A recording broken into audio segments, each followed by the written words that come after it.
Que la paz, el gozo y el amor de nuestro Señor Jesús esté contigo. Bienvenido seas a tu programa Tiempo de Gracia. Rocío Sosa te saluda.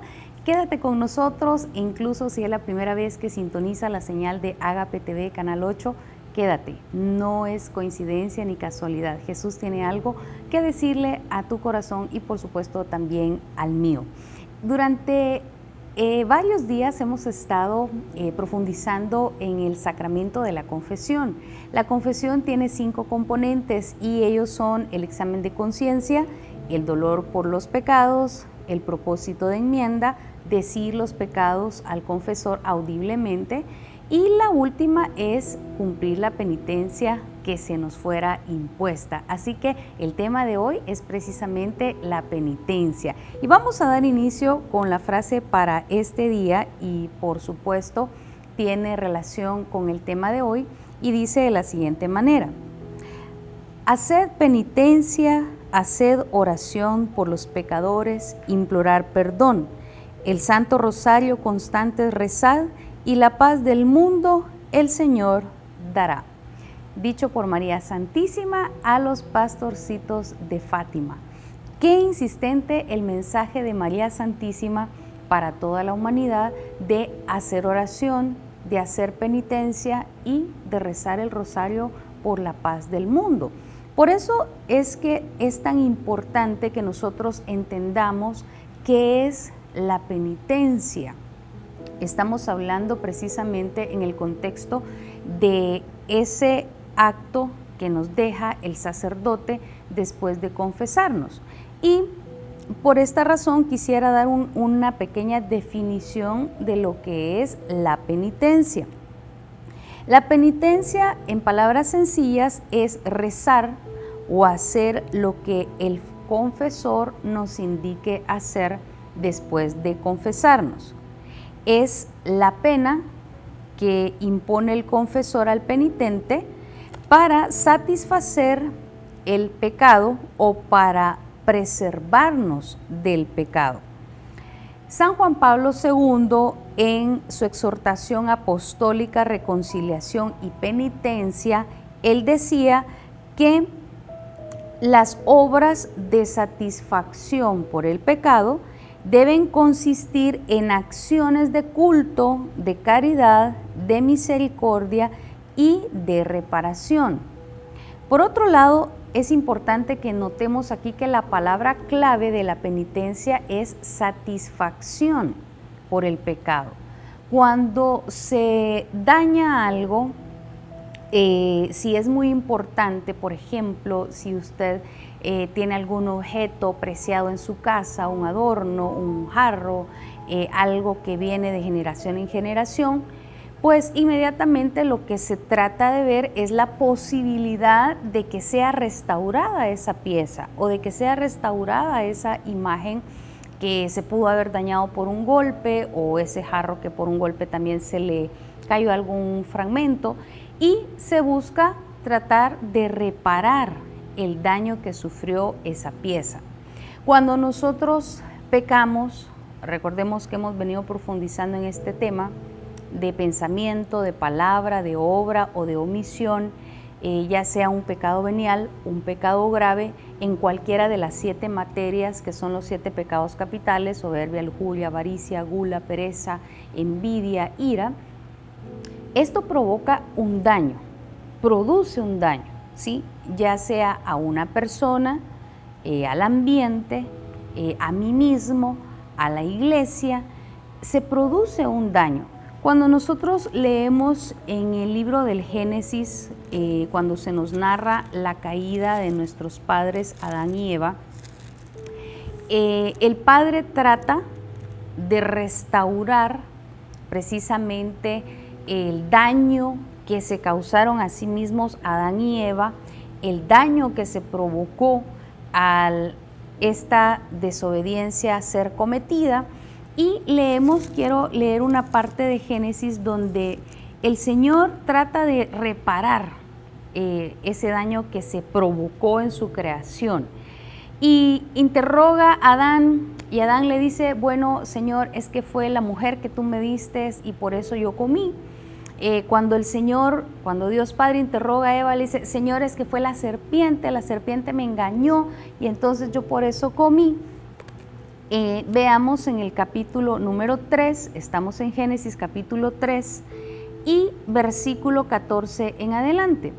Entonces Dios el Señor dijo a la serpiente, por esto que has hecho, maldita serás entre todos los demás animales, y de hoy en adelante caminarás arrastrándote y comerás tierra. Haré que tú y la mujer sean enemigas, lo mismo que tu descendencia y su descendencia. Su descendencia te aplastará la cabeza y tú le morderás el talón. A la mujer le dijo, aumentaré tus dolores cuando tengas hijos y con dolor los darás a luz, pero tu deseo te llevará a tu marido y él tendrá autoridad sobre ti. Al hombre le dijo, como le hiciste caso a tu mujer y comiste del fruto del árbol, del que te dije que no comieras, ahora la tierra va a estar bajo maldición por tu culpa, y con duro trabajo la harás producir tu alimento durante toda tu vida. La tierra te dará espinos y cardos, y tendrás que comer plantas silvestres.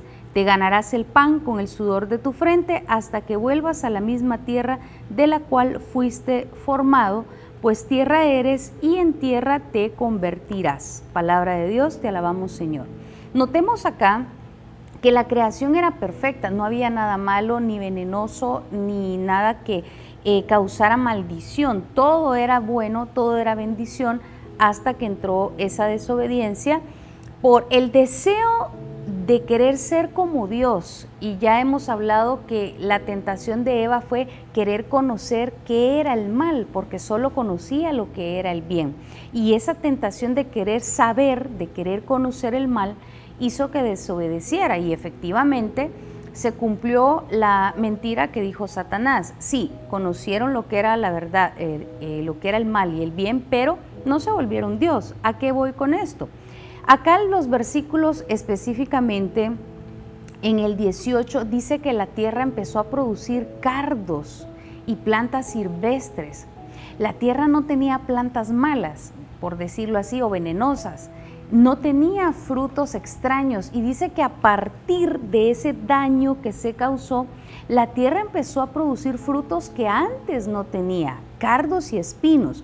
Cuando más adelante en el capítulo 4 se nos narra el asesinato, el primer asesinato de la historia, cuando Caín mató a su hermano Abel, es tremenda la descripción del escritor divino, que dice lo siguiente: ¿qué pasó con la tierra cuando se dio el primer asesinato? Leemos versículo 10 del capítulo 4 de Génesis. El Señor le dijo, ¿por qué has hecho esto? La sangre de tu hermano que has derramado en la tierra me pide a gritos que yo haga justicia. Palabra de Dios, te alabamos, Señor. Entonces, ¿por qué leemos esto? Porque el pecado produce un daño. Las faltas producen una ofensa, producen un fruto, una consecuencia, un daño físico, espiritual o emocional, no solo en nosotros, sino también en las personas involucradas. Y tanto así que notamos acá que incluso el ambiente, el espacio, la tierra física, el lugar donde nosotros habitamos, también se ve afectada por los hechos que nosotros cometemos. Así como también, por ejemplo, si se reforesta un lugar donde se han talado muchos árboles, pues la tierra también recibe esa bendición y esa consecuencia de una acción buena con la creación. El punto es que todos nuestros actos o palabras u omisiones producen un efecto. Y así es el pecado. El pecado no es algo inerte, sino que también produce una consecuencia y un efecto. Y entonces el objetivo de la penitencia, como lo acabamos de leer acá, es tratar de satisfacer, es tratar de reparar de alguna manera, restituir, desagraviar o tratar de reparar en alguna medida el daño provocado por nuestra falta. Es por esta razón que a la penitencia se nos dice que es la satisfacción por el pecado cometido. Y esto se puede realizar a través de lo que nos indica el sacerdote realizar después de nuestra confesión. Antes de entrar a ese tema, es importante que nosotros entendamos entonces que la penitencia se refiere a satisfacer el pecado cometido, a restituir, a tratar de reparar o de enmendar de alguna manera el daño causado. Veamos, por ejemplo, qué quiere decir restituir. Desmenucemos un poquito estas palabras para que por el poder del Espíritu Santo, hoy lo invocamos en el nombre de Jesús, se nos revele la verdad y nosotros también nuestro intelecto se abra y nuestra conciencia también. Restituir quiere decir devolver una cosa a alguien que se le fue quitada. Quiere decir también devolver o poner una cosa en el estado que tenía antes. Si fue dañado, tratar de devolver otra vez al estado en el que estaba esa situación o esa cosa. Desagraviar quiere decir reparar una ofensa o compensar el agravio o perjuicio cometido contra una persona.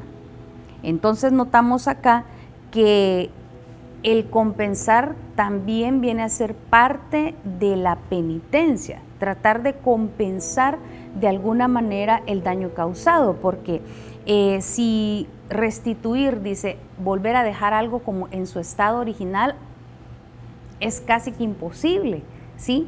Pero entonces también la palabra compensar entra dentro de la penitencia. Entonces hagamos un pequeño listado de todo lo que implica lo que es la penitencia. Penitencia en primera instancia es satisfacer, restituir, desagraviar, compensar, enmendar de alguna manera. 5 palabras, imagínate.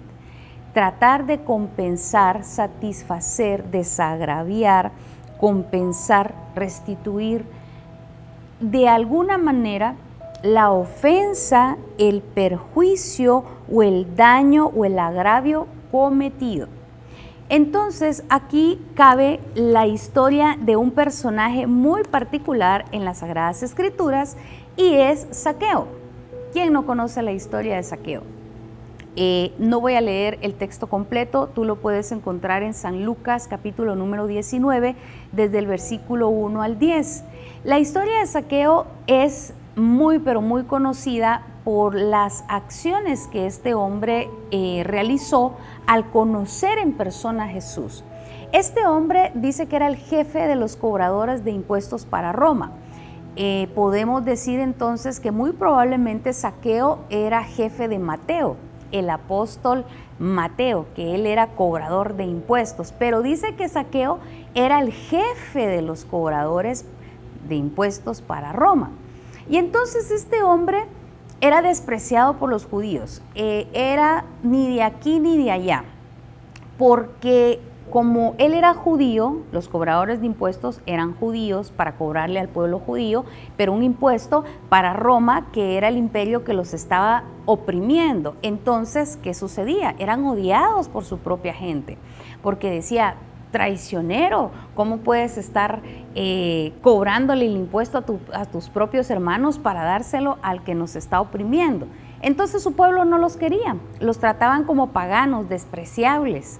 Y Roma tampoco los quería. Para Roma solamente eran instrumentos, trabajadores, empleados que trabajaban para ellos para recoger el impuesto. Entonces, al final de cuentas, estas personas estaban solas. No eran ni romanos ni tampoco eran judíos. Los despreciaban. Entonces, lo único que les quedaba era pues tratar de amasar la fortuna que fuera posible. Y este hombre, cuando dice que se subió a un árbol para ver a Jesús porque era muy chiquitito, Jesús lo ve y le dice: bájate de ahí, voy a ir a tu casa. El impacto para ese hombre de que Jesús le dirigiera la palabra. Ya vimos el contexto, eran despreciables para todo el pueblo judío. Y que un maestro que un rabino, que un rabí le dirigiera la palabra fue el mayor regalo para ese hombre ese día. ¿Sí? Nadie les dirigía la palabra, pero que Jesús el Maestro lo llamara por su nombre fue un impacto para este hombre, un impacto que le conmovió, que lo tocó, que lo movió a conversión. Y cuando llegó a su casa y les preparó el banquete y la cena a Jesús, ¡qué hermoso! Quiero que escuchemos lo que dice en siempre San Lucas 19 y versículo del 7 en adelante.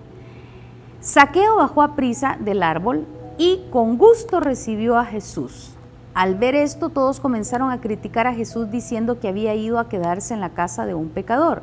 Zaqueo se levantó entonces y le dijo al Señor: mira, Señor, voy a dar a los pobres la mitad de todo lo que tengo, y si le he robado algo a alguien, le devolveré 4 veces más. Y Jesús le dijo: hoy ha llegado la salvación a esta casa, porque este hombre también es descendiente de Abraham, pues el Hijo del Hombre ha venido a buscar y a salvar lo que se había perdido. Palabra del Señor, gloria y honor a ti, Señor Jesús.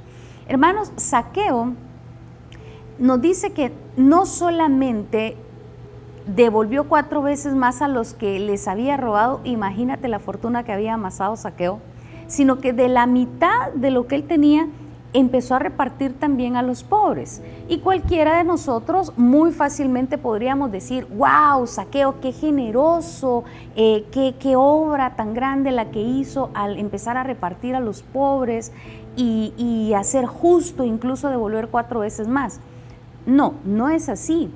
Zaqueo era judío y él tenía pleno conocimiento de que existía una ley de las más de 600 leyes. Nosotros ahora se nos ha resumido toda la voluntad de Dios en 2 mandamientos y están los 10, pero habían 600 leyes y una de ellas era la ley de reparación por daños. Y quiero que juntos vayamos y la leamos. Está en Números capítulo número 5, del versículo 5 en adelante. Existía una ley de reparación por los daños causados y dice de la siguiente manera: el Señor se dirigió a Moisés y le dijo: di a los israelitas lo siguiente: cuando un hombre o una mujer es infiel al Señor y causa algún perjuicio a otra persona, comete un pecado y deberá reconocerlo. Además, deberá dar a la persona perjudicada como compensación el equivalente al daño causado más 1/5 parte. ¿Qué hizo Zaqueo? Les devolvió 4 veces más lo que les habían robado. Les restituyó lo que les quitó y 4 veces más. Si la persona perjudicada ya ha muerto y no hay ningún pariente cercano a quien darle la compensación, esta será para el Señor y en beneficio del sacerdote, además del carnero que el sacerdote deberá ofrecer para obtener el perdón por el pecado de esa persona. Palabra de Dios, te alabamos, Señor. Notamos acá entonces que cuando en la iglesia se nos habla de penitencia, no es algo que un papa inventó, no es algo que el Vaticano inventó o que a alguien se le ocurrió. Existía desde el Antiguo Testamento una ley de reparación por daños y perjuicios causados al prójimo. Y Zaqueo la sabía. Por esta razón, Zaqueo, Jesús no le habló de dinero. Ciertamente Jesús no le dijo: ve y haz tal cosa, pero solo con el hecho de encontrarse con Jesús, y eso es lo que provoca encontrarnos con Jesús, un verdadero encuentro con Jesús nos provoca conversión, nos provoca confesar nuestras faltas, nos lleva a ese propósito de enmienda y, por supuesto, a la penitencia, a tratar de restituir, satisfacer, desagraviar, tratar de compensar en algo el daño causado, como lo dice acá, tratar de restituir y de tratar de enmendar de alguna manera lo que causamos. Zaqueo es el penitente perfecto en las Sagradas Escrituras. Él cumplió con esos 5 componentes del sacramento de la confesión. Él hizo un examen de conciencia automáticamente al estar ahí viendo a Jesús, escuchándolo hablar. Sintió dolor, contrición perfecta en su corazón. Luego también ese deseo de enmienda sincera, de ya no volver a cometer lo mismo. confesar sus pecados. Mira, lo hizo público, se confesó públicamente. Le dijo: Señor, a quien yo le he robado le voy a devolver 4 veces más. Se confesó audiblemente y en público que había robado. Y el quinto paso, la penitencia. Trató de enmendar, lo hizo, no solo lo pensó, sino que lo hizo, porque ya sabía la ley, conocía la ley. Y de esto se trata la penitencia, amado hermano, en tratar de corregir nuestra vida, nuestra actitud y hacer algo para tratar de subsanar lo que hemos provocado. Y es por eso que la penitencia para todos es diferente, obviamente, porque cada quien tiene una vida, una historia, sus pecados personales, y es ahí donde entra la presencia del confesor, de ese sacerdote, y por eso nos recomienda la iglesia, o los místicos también y los santos, pedirle al Señor que nos dé discernimiento y que nos conceda un confesor espiritual, un sacerdote con el cual nosotros nos confesemos seguidamente, y solo con él, porque conoce nuestra historia, conoce nuestra vida, y pedirle que nos ilumine, que el Espíritu Santo ilumine al confesor y nos vaya guiando en ese camino de conversión. ¿Por qué? Porque el confesor es el encargado, pues, de, con la luz del Espíritu, guiarnos qué hacer en cada circunstancia. Por eso la penitencia para cada quien va a ser muy distinta, ¿sí? Y aquí vamos con esta parte también.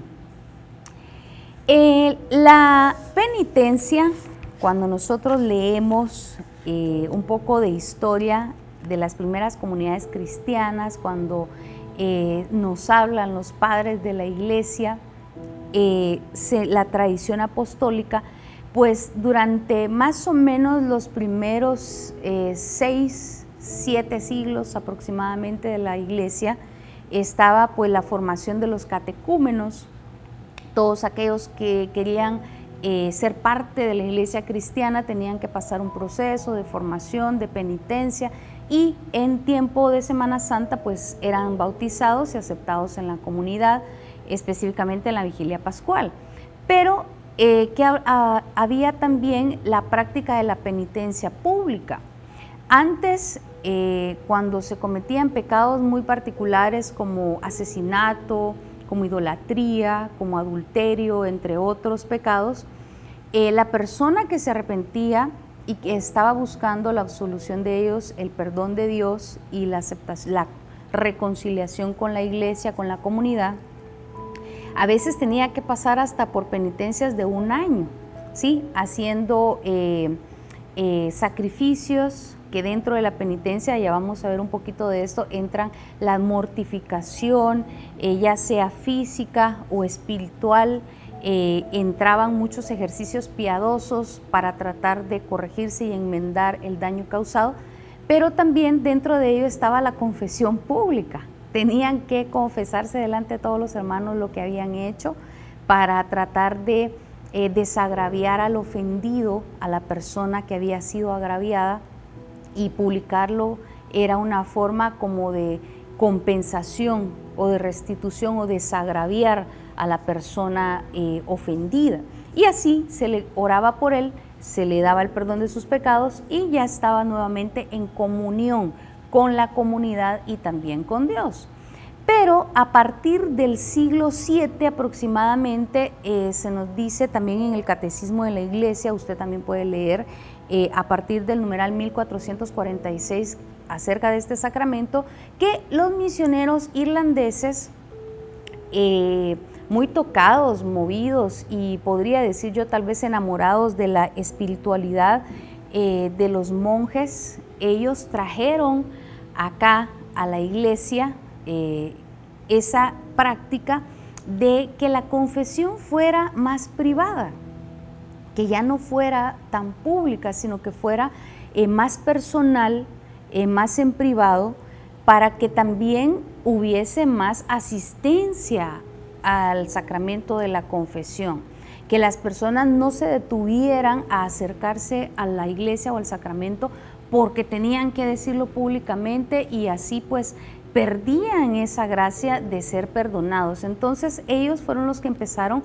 a tratar de introducir en la iglesia esta forma actual de confesión que es privada. Y de hecho, pues se fue institucionalizando a tal grado de que los sacerdotes tienen ese voto de sigilo, que no importa que los estén amenazando de muerte, tienen ese voto de sigilo cuando una persona se confiesa de no decir los pecados que uno ha cometido. Por eso también cuando nosotros como laicos tengamos esa prudencia de que si está confesando el Padre cerca, no acercarnos y estar parando, como dicen en palabras, en palabras así vulgares, por decirlo así, estar parando la oreja, ¿verdad? O estar siendo entrometidos, escuchando una confesión, porque eso es un pecado grave y te pueden excomulgar también, estar escuchando las confesiones de otras personas. Así que también tengamos prudencia en esto. Y entonces esto se logró para que asistiéramos más al sacramento de la confesión. Entonces, ¿qué vamos a decir al respecto?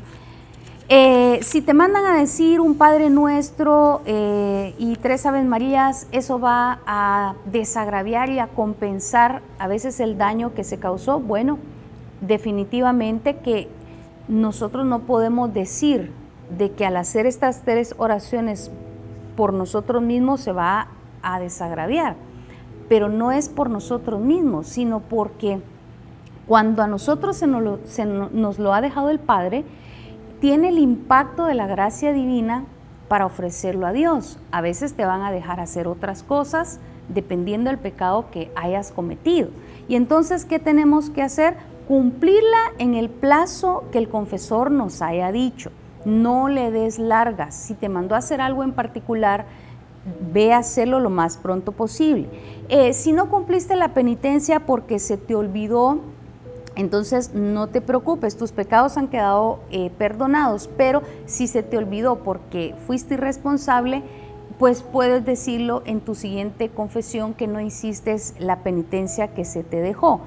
Y si te puedes confesar nuevamente, si puedes comulgar. Ahora, si no puedes hacer por alguna razón la penitencia que el confesor te ha dejado, porque te ha mandado a hacer algo que te ha sido difícil de hacerlo porque la persona no quiso o qué sé yo, pues tienes que irle a decir al confesor que no pudiste llevar a cabo la penitencia que te dejó. Quizá te pueda dejar otra, pero el punto es que dilo, mire, yo ya intenté y no lo pude hacer, ¿qué otra penitencia puedo realizar? Así que aunque se ha quedado solo como un símbolo a veces nuestras oraciones, la Iglesia Católica nos enseña en el numeral 961 que lo que cada uno hace o sufre en Cristo y por Cristo da fruto para todos. No somos nosotros, sino que es la gracia de Dios la que hace que nuestros actos de penitencia tengan un fruto. A ese punto es al que quiero llegar. Es la gracia de Dios la que hace que lo que nosotros intentemos hacer en reparación produzca un fruto de salvación, un fruto de reconciliación, un fruto de paz, un fruto de perdón. Y es ahí donde entran también la mortificación, que ese es un tema totalmente aparte cuando hablamos de ascética, porque la Virgen le decía hacer penitencia, hacer oración, hacer el rosario.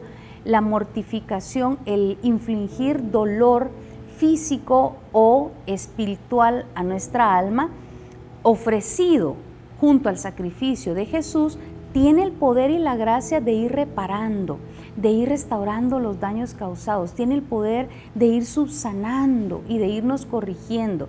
Y es por eso que la importancia de la penitencia, de ir reparando, desagraviando, ir ofreciéndole al Señor sufrimientos grandes o pequeños unidos al sacrificio de Jesús por todo el daño causado, como decía María, por todos los pecadores del mundo, por la paz, por la conversión. Así que hemos llegado al final de esta enseñanza, esperando que esta semilla de penitencia quede en tu corazón.